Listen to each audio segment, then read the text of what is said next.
Pria itu hanya ingin menggali terowongan menuju brankas. Namun, tanah tiba-tiba ambruk ke bawah. Tak disangka, di bawahnya ternyata ada sebuah kuburan. Namun, ketika Jason melihat tulang belulang di sekelilingnya, dia tidak merasakan sedikit pun ketakutan. Sebaliknya, dia dengan senang hati memanggil teman-temannya untuk turun. Ternyata di sini ada sebuah jalur, langsung menuju bawah brankas bank. Dan hanya dengan menghancurkan beberapa bata di atas kepala mereka, mereka sudah sampai ke lapisan semen di bawah brankas. Semua orang yang bersemangat segera memulai tindakan, menggunakan senapan kaliber besar untuk membakar lantai. Kemudian Jason merangkak masuk ke lubang untuk memeriksa. Ternyata itu adalah brankas yang mereka cari. Hanya saja, kebakaran sebelumnya menyebabkan asap memenuhi ruangan. Ditambah lagi, ada bau menyengat yang kuat. Dalam waktu singkat, mereka sama sekali tidak bisa masuk untuk bekerja. Oleh karena itu, Jason mengusulkan untuk istirahat selama 1 jam sebelum melanjutkan. Sambil menggunakan radio untuk memberitahu anak buah yang berjaga agar tetap waspada.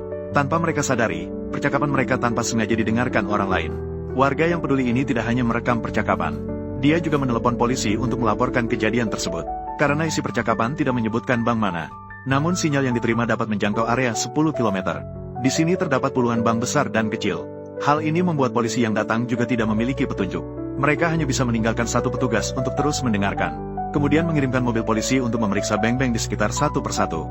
Sementara itu, Ani memanfaatkan waktu saat semua orang beristirahat. Dia diam-diam masuk ke dalam brankas dengan membawa senter. Sepertinya dia sedang mencari sesuatu dengan sengaja. Saat dia mengunci brankas nomor 118, Jason entah kapan juga mengikuti. Dia membuat Ani yang merasa bersalah terkejut. Meskipun dia berusaha menjelaskan bahwa dia tidak bisa tidur karena terlalu bersemangat, namun Jason tetap meragukannya dalam hati. Untuk menghindari semakin lama semakin berbahaya, semua orang segera mengeluarkan alat untuk memotong pintu lemari. Melihat tumpukan emas, perak, dan permata yang perlahan-lahan menumpuk, dan sejumlah besar uang tunai, semua orang tersenyum lebar. Hanya Ani yang dengan tenang membuka pintu lemari nomor 118. Melihat dia yang tidak sabar untuk membuka kotak itu, Jason lebih dulu menuangkan isinya. Tak disangka, di dalamnya terdapat banyak rahasia orang-orang berkuasa. Begitu seseorang tahu mereka telah melihat barang-barang ini, maka kematian tidak akan jauh dari mereka. Ini benar-benar masalah besar. Namun, demi tidak mengganggu kemajuan kerja rekan-rekannya, Jason dengan tegas menekan masalah ini untuk sementara. Namun, pada saat itu, anak buah yang mengawasi tiba-tiba mengirim sinyal peringatan. Sebuah mobil polisi muncul di depan pintu bank. Polisi dan manajer bank sedang bersiap untuk masuk dan memeriksa. Mendengar berita itu, semua orang ketakutan hingga tidak berani bernapas. Ketika semua orang berpikir bahwa mereka akan terungkap, suara langkah di luar perlahan-lahan menghilang.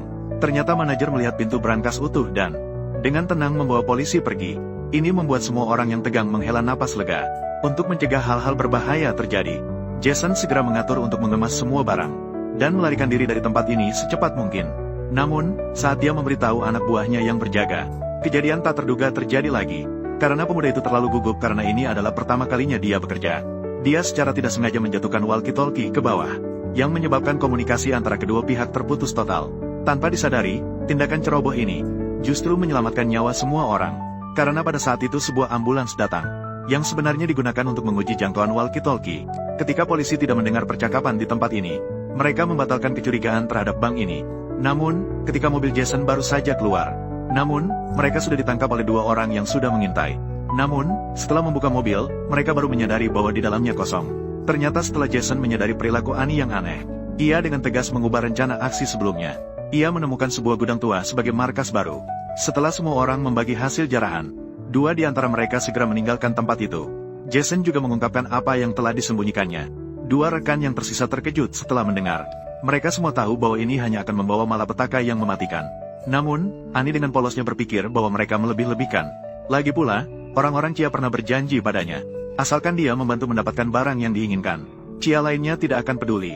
Setelah kata-kata itu keluar, Jason hampir saja marah besar. Wanita ini benar-benar naif dengan cara yang menakutkan. Namun, keadaan sudah sampai di sini. Selanjutnya, mereka hanya bisa mencari cara untuk bernegosiasi dengan pihak lain. Melihat apakah mereka bisa menyelamatkan nyawa semua orang. Namun, dengan kasus pencurian bank yang muncul di surat kabar, bank yang dicuri akhirnya mulai memeriksa brankas. Namun, begitu pintu besar dibuka, hampir saja membuat petugas keamanan terkejut setengah mati.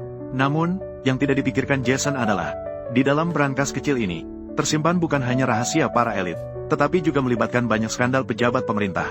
Mereka, untuk mencegah aib mereka terungkap, segera menggunakan berbagai cara untuk mencari orang.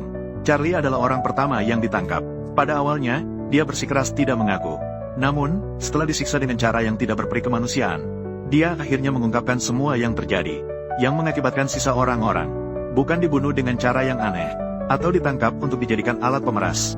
Ketika Jason mendengar bahwa mereka ingin menukar buku rekening dengan Sandra, dia segera mencari berbagai dokumen yang dicuri, dan ternyata menemukan sebuah buku catatan merah.